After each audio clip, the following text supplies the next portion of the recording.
نحمده ونصلي ونسلم على رسوله الكريم عليه وعلى آله وصحابه أجمعين، أما بعد، فأعوذ بالله من الشيطان الرجيم. بسم الله الرحمن الرحيم.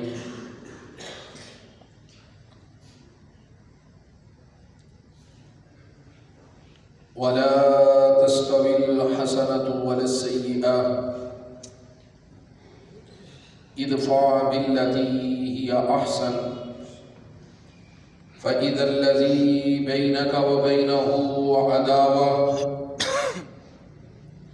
كأنه ولي حميم وما يلقاها إلا الذين صبروا وما يلقاها إلا ذو حظ عظيم. وإما ينزغنك من الشيطان نزغ فاستعذ بالله إنه هو السميع العليم. صدق الله ومولانا العظيم وصدق رسوله النبي الأمين الكريم المتين الرؤوف الرحيم. يا صاحب الجمال ويا سيد البشر من وجهك المنير لقد نفر القمر لا يمكن الثناء كما كان حقه بعد خدا بزرگ توئی قصہ مختصر. حصول برکت کے لیے درود شریف پڑھ لیجیے. الصلاۃ والسلام علیک یا سیدی یا رسول اللہ وعلی آلک واصحابک یا سیدی یا نبی اللہ. الصلاۃ والسلام علیک یا سیدی یا رحمۃ للعالمین. تمامی حضرات محبت سے بلند آواز سے پڑھ لیجیے. وعلی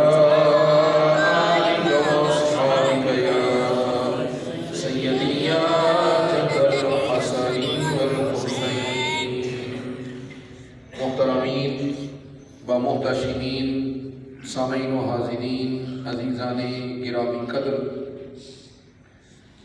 عزیز طلباء کرام،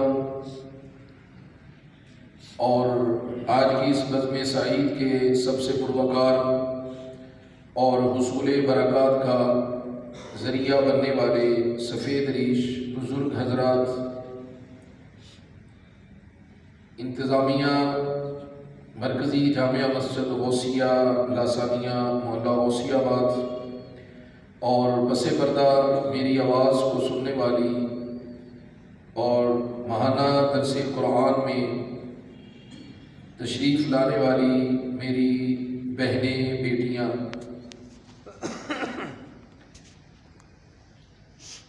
اللہ تبارک و تعالی کا احسان اور کرم ہے کہ ہم ایک دفعہ پھر ماہانہ درس قرآن کی مجلس میں قرآن سمجھنے اور سمجھانے کی نیت سے حاضر ہوئے ہیں کہ بے شک جو قرآن کریم کی تدریس، قرآن کا پڑھانا، یہ انبیاء کرام علیہ السلام کا پیشہ اور شیوا ہے. سورہ آل عمران میں اس کا بڑی وضاحت کے ساتھ بیان ہے، اور سورہ آل عمران میں ارشاد ہوتا ہے کہ قرآن کو سمجھنے والے، کتاب میں غور و فکر کرنے والے صرف وہی لوگ ہوتے ہیں جو ربانیین یعنی اللہ والے ہوتے ہیں. اس لیے آپ حضرات مبارکباد کے مستحق ہیں کہ اللہ تبارک و تعالیٰ نے یہ سعادت ہمیں عطا فرمائی، اور بے شک یہ سعادت زور بازو نیست، یہ صرف اللہ کا فضل اور اس کی عنایت اور اس کا کرم ہے. آپ حضرات دعا کیجئے، میری بہنیں بیٹیاں دعا کریں کہ اللہ مجھے حقیر کی زبان پہ کلمہ حق جاری فرمائے اور ہم سب کو سن سنا کر قرآن سے نصیحت حاصل کرنے اور نفع حاصل کرنے کی توفیق نصیب فرمائے۔ سورہ حامیم السجدہ کی آیت نمبر 34 سے 36 تلاوت کی ہے۔ اس سے پچھلی آیت میں فرمایا وَمَنْ أَحْسَنُ قَوْلًا مِّمَّنْ دَعَا إِلَى اللَّهِ، اور اس سے زیادہ اچھی بات کس کی ہو سکتی؟ آواز کو بیٹا ذرا کم کر دیں تھوڑا سا۔ وَمَنْ أَحْسَنُ قَوْلًا، اور اس سے زیادہ خوبصورت بات، اور اس سے زیادہ احسن، یہ اس میں تفضیل کا صیغہ ہے۔ عربی زبان میں اس میں مبالغہ بھی ہوتا ہے اور مقابلہ بھی۔ مبالغہ کا معنی کیا جاتا ہے بہت زیادہ، اور مقابلہ کا معنی کیا جاتا ہے سب سے زیادہ۔ اگر آپ مبالغہ کرتے ہیں کسی بھی لفظ کو، کسی بھی بات کو بیان کرتے ہوئے، تو آپ بہت زیادہ کے ترجمے کے ساتھ اس کا معنی بیان کرتے ہیں، اور جب آپ اس میں مبالغہ بھی اور زیادتی کا معنی بھی استعمال کریں اور پھر مقابلہ بھی ہو، تو پھر معنی کیا جاتا ہے سب سے زیادہ۔ ومن احسن، خوبصورت، بہت خوبصورت نہیں، اللہ فرماتے ہیں سب سے زیادہ خوبصورت، سب سے زیادہ خوبصورت قولاً، بات ہے کس کی؟ ممن، اس کی جو دعا الی اللہ، تمہیں اللہ کی طرف بلائے۔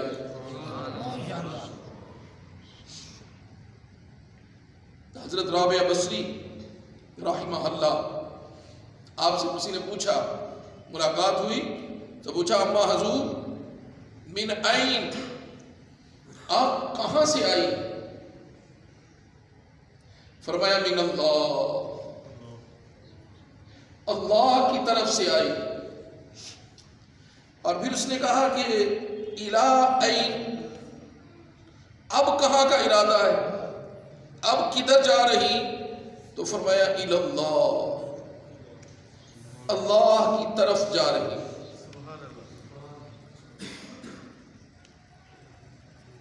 فرمایا اس سے زیادہ اچھی خوبصورت بات کس کی ہوگی کہ جو اللہ کی طرف بلائے، وَعَمِلَ صَالِحًا، اور پھر اللہ کا اس پر کتنا کرم ہوگا کہ وہ نیکی کی دعوت بھی کرنے والا ہو اور نیک اعمال کرنے والا بھی ہو۔ حضرات، جب تک باتوں پر عمل نہ کیا جائے تو آپ سمجھ لیں کہ جس طرح محض اسلحہ کے جمع کرنے سے جنگیں نہیں جیتی جا سکتی، جب تک اسے چلانے کی مہارت اور دشمن سے ٹکرانے کا حوصلہ اور جرأت نہ ہو۔ محض اسلحے کا ڈھیر لگاتے رہیں، اس سے کیا ہوگا؟ اگر دلوں میں بزدلی ہے، فوجوں کی ٹانگیں کانپتی ہیں، وہ لرزہ بر اندام ہے، یا انہیں مہارت نہیں ہے، چلانے کا طریقہ نہیں ہے، باتیں محض باتیں ہوتی ہیں جب تک عمل نہ کیا جائے۔ وَعَمِلَ صَالِحًا، اور نیک عمال کرنے والا بھی ہو۔ وَقَالَ إِنَّنِي مِنَ الْمُسْلِمِينَ، اور پھر سب سے افضل بات یہ ہے کہ وہ مسلمانوں کی جماعت سے ہو۔ مسلمان ہونا یہ سب سے بڑی نعمت ہے۔ اور پھر فرمایا وَلَا تَسْتَوِي الْحَسَنَةُ وَلَا السَّيِّئَةُ، اے گروہ مسلمین سن لو، اللہ کی بات ہے، اللہ کا کلام ہے۔ وَلَا تَسْتَوِي الْحَسَنَةُ وَلَا السَّيِّئَةُ، اور نیکی اور بدی کیا برابر ہو جائیں گی؟ ہرگز، نیکی اور بدی برابر نہیں۔ ادفع باللتی ہی احسن، ہاں جب بدی ہو جائے تو اسے ختم کرنے کا ایک طریقہ ہے، آپ کو پتا ہے کہ کوئی بھی چیز جب میلی ہو جائے تو اسے صاف کرنے کا کوئی نہ کوئی آلہ اور طریقہ ہوتا ہے. لوہا بھی زنگ آلود ہو جائے تو اسے صاف کرنے کا بھی آلہ ہوتا ہے. تو فرمایا کہ اگر بدی ہو جائے، وہ بدی فرد واحد کی ہو یا سوسائٹی اور معاشرے کی، تو پھر بدی کو، برائی کو کیسے ختم کیا جائے گا؟ صرف ایک طریقہ، صرف ایک طریقہ، اور جو قرآن نے دیا. فرمایا کہ تم اس کے مقابلے میں ادفع باللتی ہی احسن، اس کے مقابلے میں تم اچھائی کو لے کے آؤ، تم اس بدی کے مقابلے میں نیکی کو لے کے آؤ، برائی کے مقابلے میں اچھائی کو لے کے آؤ، بد خلقی کے مقابلے میں حسن اخلاق کو لے کے آؤ، غصے کے مقابلے میں برداشت کو لے کے آؤ، اور جھگڑے کے مقابلے میں تم معافی کو لے کے آؤ. جھگڑے کا خاتمہ جھگڑے سے نہیں ہو سکتا، یاد رکھیے گا.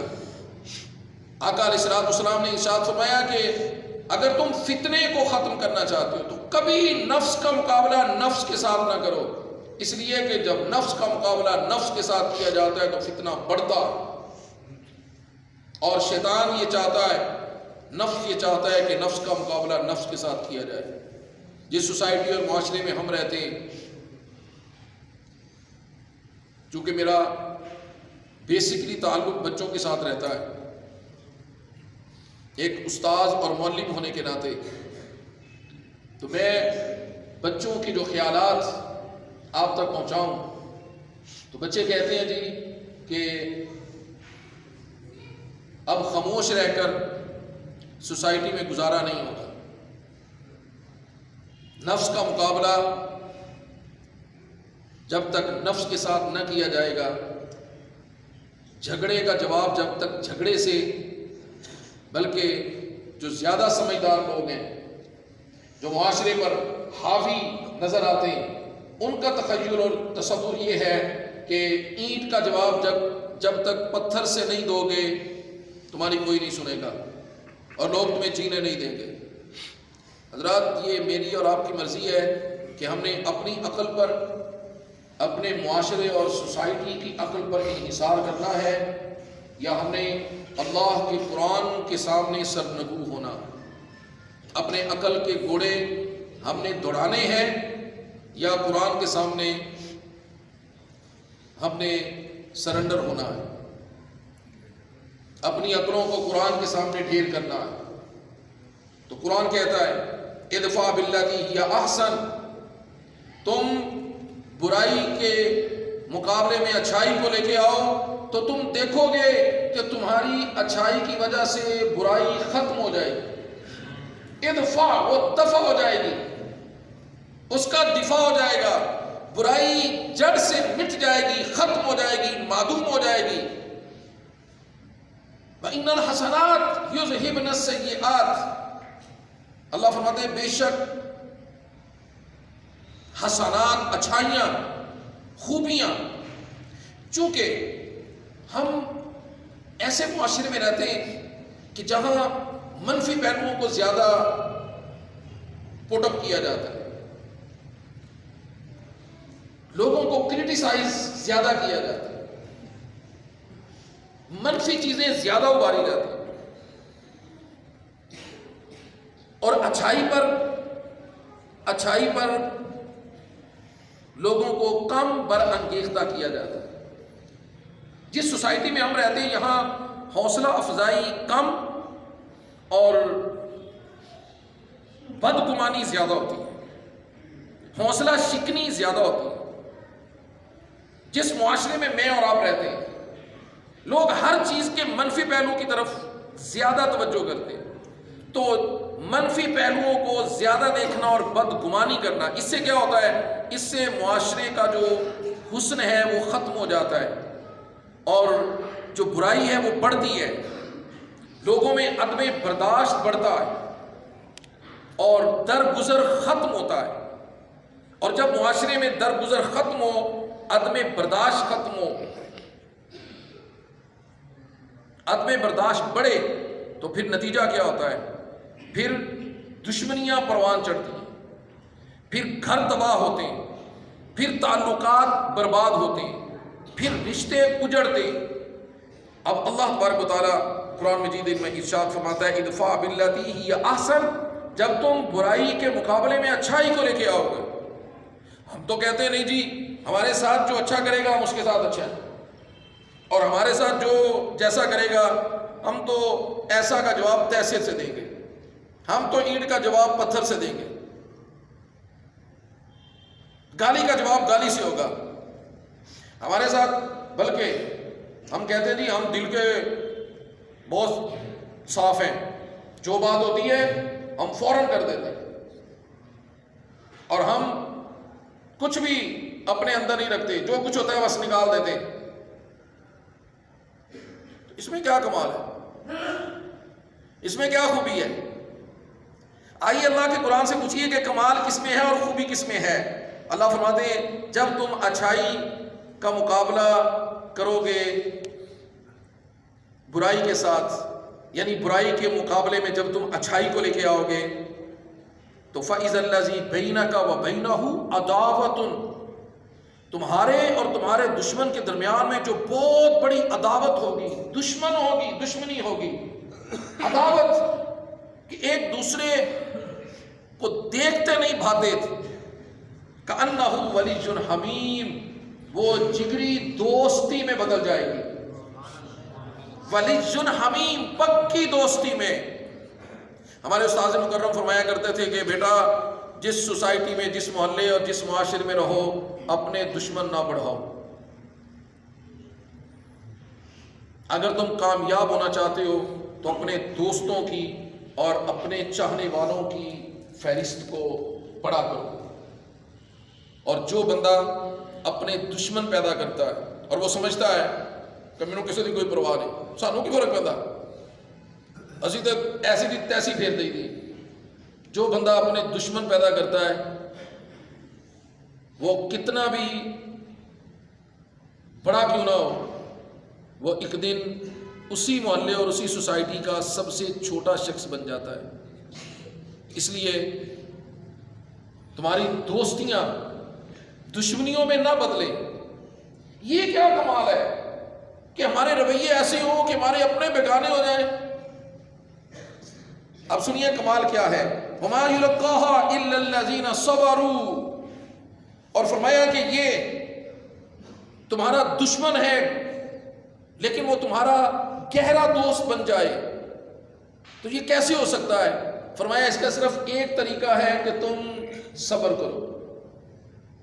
وَمَا يُلَقَّاهَا إِلَّا الَّذِينَ صَبَرُوا، رحمت دو عالم علیہ السلام نے اپنے اصحاب سے پوچھا کہ میرے غلاموں بتاؤ تمہارے نزدیک بڑا پہلوان کون ہے؟ عرض کیا کہ حضور بڑا پہلوان وہ ہے جو اپنے مد مقابل کو بچھاڑ دے اور اپنے مد مقابل کو ہرا دے، بھگا دے۔ فرمایا نہیں، تم میں سے بڑا پہلوان وہ ہے جو خود پر قابو پا لے، جو خود پر قابو پا لے، جو اپنے آپ پر قابو پا لے۔ دوسروں پر قابو پانے والا بڑا نہیں ہوتا، اپنے آپ پر۔ وما یلقاها، سورہ حامیم السجدہ آیت نمبر 35۔ وما یلقاها الا الذین صبروا، اللہ فرماتے ہیں کہ یہ نعمت کہ جن کے لیے دشمن دوست بن جائیں اور گہری دوستیوں میں دشمنیاں جن کے لیے بدلتی ہوں، جن کے معاونین پیدا ہوتے ہوں اور جن کی حلقہ دوستی بڑھتی ہو، وہ کون لوگ ہیں؟ وہ خوش نصیب ہیں کہ جو صبر کرنے والے ہیں۔ اور وما یلقاها الا ذو حظ عظیم، اور جن کے بارے میں قرآن کہتا ہے کہ جن کی دشمنیاں دوستیوں میں بدلتی ہوں اور جو لوگوں کے دلوں میں گھر کرنا جانتے ہوں، یقیناً وہ تو وہی ہیں کہ جو اپنے پر قابو رکھنا جانتے ہیں اور جن کو صبر، جن میں تحمل ہے، بردباری ہے اور درگزر ہے، اس کا تو بیان ہو گیا۔ لیکن اب یہ کس میں ہوگا؟ تو اللہ فرماتے ہیں وما یلقاها الا ذو حظ عظیم، یہ کسی قسمت والے میں ہی ہوگا۔ ہاں، یہ قسمت والے میں ہوگا، یہ ہر کسی کے بس کی بات نہیں ہے۔ وَلَمَنْ صَبَرَ، صبر کرنا، وَغَفَرَ، اور درگزر کرنا، دشمن کو پچھاڑنا یہ بڑی بات نہیں ہے، وَغَفَرَ، معاف کرنا، درگزر کرنا، إِنَّ ذَلِكَ لَمِنْ عَزْمِ الْأُمُورِ، تو اللہ فرماتے ہیں یہ بڑے حوصلے والوں کے کام ہیں۔ جو بڑے جگرے کے مالک ہوتے ہیں نا، بڑے حوصلے والے لوگ ہوتے ہیں، یہ ان کا کام ہے۔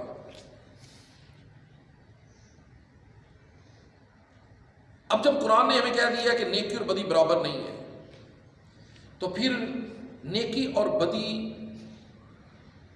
میں امتیاز کیسے کیا جائے؟ اس سے پہلے کہ میں حضرت وابصہ رضی اللہ تعالیٰ عنہ، نبی علیہ السلام کے بہت پیارے صحابی ہیں اور اپنے قبیلے کے بڑے معتبر شخص تھے، لیکن وہ آقا علیہ السلام کی بارگاہ میں وہ اصحاب جو فقراء تھے، جو غریب اصحاب تھے، ان کے اندر بیٹھنا اور ان کے بیچ میں رہنا زیادہ پسند کرتے تھے۔ جب بھی شرف ملاقات کے لیے آتے مدینہ طیبہ میں، تو اکابرین صحابہ جو تھے، بڑے صحابہ، ان کے بیچ میں بیٹھنے کی بجائے جو فقیر لوگ تھے، غریب لوگ تھے، ان کے بیچ میں بیٹھنا زیادہ پسند کرتے تھے۔ اور آپ سے جب پوچھا گیا کہ آپ اکابرین کے پاس اتنا نہیں بیٹھتے، حالانکہ اکابرین وہ ان کی فضیلت ہے اور ان کی شان ہے اور ان کی عظمت ہے، تو تصویر کا مثبت رخ، ہمیشہ مثبت رخ دیکھنے کی اگر انسان کو عادت پڑ جائے نا، تو اس کی طبیعت اور مزاج میں نکھار آ جاتا ہے، ورنہ انسان نفسیاتی مریض اور تلخیوں میں ہی رہتا ہے۔ تو جانتے ہو آپ نے کیا ارشاد فرمایا؟ حالانکہ دیکھا جائے تو یہ مناسب بات نہیں تھی کہ اکابرین کی مجلس کو چھوڑ کر عام لوگوں کی مجلس میں بیٹھنا، یہ کوئی اچھی بات نہیں تھی۔ لیکن جب آپ سے پوچھا گیا تو آپ رضی اللہ تعالیٰ عنہ نے فرمایا کہ میں نے اللہ کے رسول علیہ السلام سے سنا ہے کہ قیامت کے دن جو حکومت ہوگی وہ فقراء کی ہوگی، تو اس لیے میں فقراء سے دوستیاں لگاتا ہوں۔ غریب لوگوں کا قیامت کے دن راج ہوگا۔ کن کا؟ غریب لوگوں کا، فقیر لوگوں کا۔ فقیر سے مراد گداگر نہیں، فقیر سے مراد فقر زدہ لوگ، محروم لوگ۔ آپ مجھے بتائیے کہ ایک باپ ہے، اس کے دو بیٹے ہیں، ایک تندرست ہے، مالدار ہے، اس کے پاس مال کی فراوانی ہے، طاقت ہے، اور اس کے اعضاء سارے صحیح اور سلامت ہیں، اور دوسرا بچہ جو ہے وہ اپاہج ہے، کمزور ہے، محروم ہے، غریب ہے۔ ایمانداری سے بتائیے، میں اولاد والوں سے پوچھتا ہوں کہ باپ کا دل ہر وقت کس کے ساتھ رہتا ہے؟ ہاں، ماڑے دے، ماڑے دے، ماڑے دے۔ جس بندے کو یہ بات سمجھ آ جائے نا کہ مخلوق اللہ کا کنبہ ہے اور اللہ کی نظر بھی ماڑے لوگاں تے رہتی ہے۔ آؤ صاحب، میں آپ کی خدمت میں عرض کروں، سورہ البقرہ، لیس البر ان تولوا وجوہکم قبل المشرق والمغرب، فرمایا نیکی یہ نہیں ہے کہ تم مشرق اور مغرب کی طرف منہ کر لو، ولکن البر، لیکن نیکی اصل میں یہ ہے من آمن باللہ والیوم الآخر، کہ تم اللہ پر اور یوم آخرت پر ایمان رکھو۔ دیکھو، اگر ہم نے اس وقت مغرب کی طرف منہ کر بھی لیا، مغرب کی طرف منہ کرنے سے مراد نماز پڑھنا، لیکن یہ نماز ہمیں خدا پر ایمان کی پختگی نہیں دیتی، اور نماز بھی پڑھتے ہیں لیکن ہمیں یوم آخرت پر ایمان نہیں ہے۔ ہم نماز بھی پڑھتے ہیں لیکن کتاب پر ہمارا ایمان نہیں، تو پھر یہ ایمان نیکی ہوگا؟ ہر کس نے فرمایا ولکن البر، اصل نیکی یہ ہے من آمن باللہ والیوم الآخر، کہ جو اللہ پر پختہ ایمان رکھے اور یوم آخرت پر ایمان رکھے، والملائکہ اور فرشتوں پر ایمان ہو، والکتاب اور کتاب پر ایمان ہو کہ یہ اللہ کی کتاب ہے اور اس میں جو ہے وہ حق ہے، والنبیین اور نبیوں پر ایمان ہو۔ اب سوچئے، اب آئیے دوسری طرف، جب کسی کا اللہ پر، یوم آخرت پر اور کتاب پر اور نبیوں پر ایمان ہوتا ہے تو پھر وہ کیا کرتا ہے؟ آگے اس کی اوصاف کا بیان ہوا، سورہ البقرہ آیت نمبر 177۔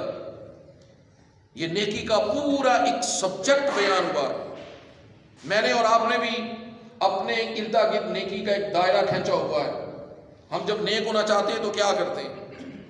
ہم جب نیکی کا تصور معاشرے میں دیکھتے ہیں تو لوگوں کو کیا کرتے دیکھتے ہیں؟ میں اس پر زیادہ بات نہیں کرنا چاہتا کہ آپ مجھ سے بہتر سوسائٹی کی سٹڈی کرتے ہیں، معاشرے کو آپ مجھ سے زیادہ دیکھتے ہیں۔ میرا تو اکثر وقت جو ہے وہ حجرے میں گزرتا ہے۔ فرمایا جو ایمان میں اللہ پر ایمان، یوم آخرت پر ایمان، فرشتوں پر، کتابوں پر، نبیوں پر ایمان جن کا پختہ ہوتا ہے تو یہ اصل نیکی ہے۔ تو وہ کرتے کیا ہے یہ سنیے۔ فرمایا وَآتَ الْمَالَ عَلَىٰ حُبِّهِ، وہ اپنا مال اللہ کی محبت میں خرچ کرتے۔ کن پر خرچ کرتے؟ ذوی القربا، قریبیوں پر، قریبیوں پر خرچ کرتے۔ ہمارے اقرباء سے ذرا پوچھ کے دیکھیں ہمارے بارے میں، ہمارے عزیزوں سے پوچھ کے دیکھیں، ہمارے قریبیوں سے پوچھ کے دیکھیں ہمارے بارے میں۔ اگر ہمیں جاننا ہے نا تو ہمارے جو قریب لوگ ہیں ان سے پوچھیں تو آپ کو پتہ چلے گا کہ ہمارے قریبی لوگ ہمارے بارے میں کیا خیالات اور کیا تصورات رکھتے ہیں، ہم نے اپنے قریبیوں کو کیا دکھایا۔ اللہ فرماتے ہیں وَآتَ الْمَالَ عَلَىٰ حُبِّهِ ذَوِي الْقُرْبَىٰ، وہ اپنا مال خرچ کرتے ہیں اور خرچ کرنے پر سب سے پہلے وہ قریبیوں کو یاد رکھتے ہیں۔ وہ جو جتنا تمہارے قریب ہے، ایک حدیث مبارکہ کا مفہوم ہے کہ جو اپنے اقرباء کو چھوڑ کر باہر والوں کو صدقہ کرتا ہے تو اللہ اس کے صدقے کو قبول ہی نہیں کرتا۔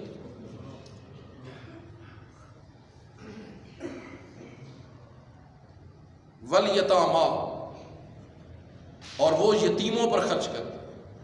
ہم تعلقات بناتے ہیں بڑے لوگوں سے، ہم بڑے لوگوں پر خرچ کرتے ہیں، ہم اپنے اغراض و مقاصد پر خرچ کرتے ہیں، ہماری غرض کہاں سے پوری ہوتی، ہمیں نفع کہاں سے ملے گا، ہم ان لوگوں پر خرچ کرتے ہیں۔ لیکن قرآن کہتا ہے وَالْيَتَامَىٰ، وہ یتیموں پر خرچ کرتے ہیں، وَالْمَسَاکِین، وہ اپنا مال مساکین پر خرچ کرتے ہیں، وَابْنَ السَّبِیل، مسافروں پر۔ اب ہماری دعوتوں میں آپ کو ملتے ہیں یتیم، مسکین، مسافر، قریبی رشتہ دار۔ صاحب ہم اپنے ارد گرد نیکی کا کیسا دائرہ ہم نے بند کر لیا۔ وَالسَّائِلِينَ وَفِي الرِّقَابِ، اور جو حقدار سوال کرنے والے۔ اسلام یاد رکھیے جو گداگر ہے اس کی حوصلہ شی نہیں کرتا ہے، لیکن جو حقدار سوال کرنے والا ہے اس کو خالی نہ لٹائے۔ آپ سے کسی نے سوال پوچھا ہے، آپ سے کسی نے سوال کیا ہے، حضرت ابراہیم بن ادم رحمہ اللہ آپ کے دروازے پر دستک ہوئی، آپ باہر تشریف لائے تو آپ کا بہت قریبی دوست تھا، اس کو کوئی مجبوری آن پہنچی اور اس نے اپنی حاجت اور مجبوری بیان کی تو آپ رحمہ اللہ نے فوراً پوری کر دی، اور جب اندر تشریف لائے تو چہرہ زرد تھا اور آنکھوں سے شرمندگی کے آنسو بہہ رہے تھے اور آپ پر سخت رنج کی کیفیت تھی۔ تو اپنی اہلیہ پریشان ہو گئی دیکھ کر، پوچھا کہ میرے سر کے تاج کیا ہوا ہے؟ تو آپ نے اپنے اس دوست کے آنے کی خبر دی کہ وہ جو میرا قریبی دوست ہے وہ آیا تھا۔ تو فرمایا کیا ہوا؟ بتایا کہ اس کو ضرورت تھی اور وہ حاجت تھی اور پریشان تھا۔ تو آپ یہ سمجھیں کہ شاید یہ پریشانی کو دور نہیں کر سکے، اس لیے یہ حال ہوا، اور یقیناً ان کے پاس نہیں ہوگا ان کی حاجت کو دور کرنے کے لیے، تو تبھی تو کہا پھر کیا بنا، اس کی حاجت کیا دور نہیں کر سکے؟ فرمایا نہیں، وہ تو اللہ کے فضل سے کر دیا۔ حیران ہو گئی، جب اس کی حاجت کو بھی دور کر دیا، اس کی پریشانی کو حل بھی کر دیا، تو پھر اتنی پریشانی اور ندامت اور رونا کس لیے ہے؟ فرمایا اس لیے کہ وہ میرا قریبی تھا اور میں اس سے بے خبر تھا، میں اس کے حال سے بے خبر تھا کہ اس کو کیسی تکلیف اور کیسی پریشانی میں، اور مجھے اس کی خبر ہی نہیں، میں اس پر روتا ہوں۔ وَأَقَامَ الصَّلَاةَ، جو اللہ پر، یوم آخرت پر، فرشتوں پر، کتابوں پر، نبیوں پر ایمان رکھتے ہیں، یہ اصل نیکی ہے۔ اور فرمایا کہ وہ اقام الصلاۃ، وہ نماز کو قائم کرتے ہیں۔ مسجدوں کی خالی چٹائیاں اور وہی مخصوص نمازی، ہمیں یہ چٹائیاں ہم سے سوال نہیں کرتی۔ جب ہم ہفتے بھر کے بعد مسجد میں آتے ہیں تو جس چٹائی پر ہم سجدہ کر رہے ہوتے ہیں، وہ چٹائی ہم سے سوال نہیں کرتی کہ پورا ہفتہ کدھر رہے ہو،